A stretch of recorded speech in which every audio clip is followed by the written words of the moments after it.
Čau lidi, vítám vás u mého 3. LP a dneska si ukážeme jenom pár podzemí a arény. Takže nejdřív tady je S8 portugalský. Zkusit tadyhle ohnýho gremlina.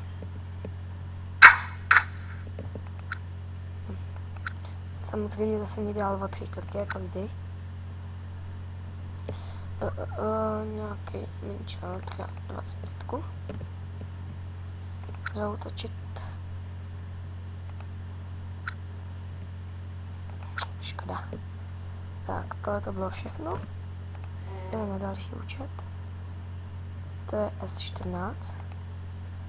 Teď zvednu si nám hospodu.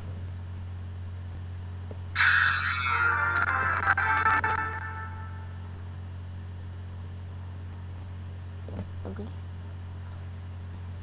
Vylepším si 2krát štěstí.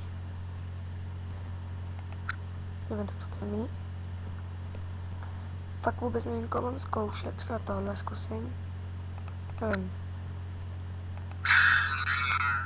Škoda. Zkusím ještě jednou. Tak ne, nedal jsem ho. Menší level. 73.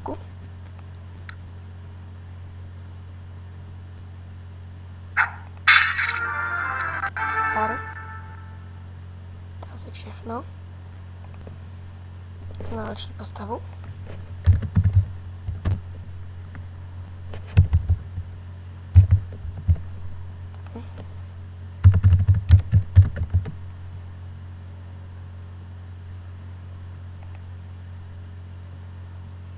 To je 40. Tak nás prokašlu, jdu do podzemí. Nejdu. Super houbička. Zkusíme kamenního trola. Tak toho asi těžko. Ještě zkusíme tadyhle stivýho holomka. To je kolikátka. Jo, 54. A tak nic, no. Nějakýho menšího. Tady. Zautočit.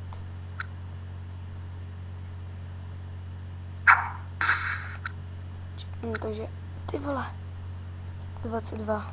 Sedlo nahrávám. 2 minuty a půl. Super, tady končím. Tady mám 89. Taky jdu do podzemí. A tady by se mohl dát už toho vůdce pirátů.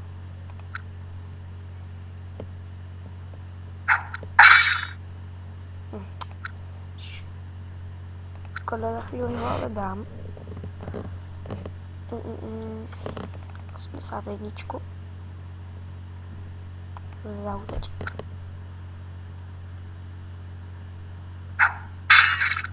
Jo, vím. Možná tady mám poslední účet, 43.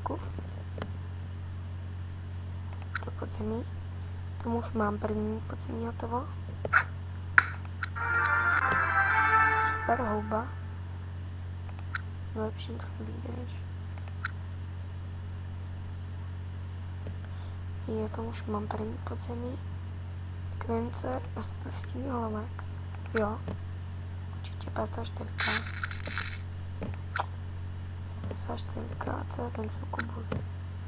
Nevím, to by mohla být ta 52, nevím. Aha, 56, tak to nic. Tak, končím tento díl a možná ještě večer nějaký vyjde. A to taky budu zkoušet takhle podzemí. A ještě možná natočím něco s kámošem. Prozatím, čau.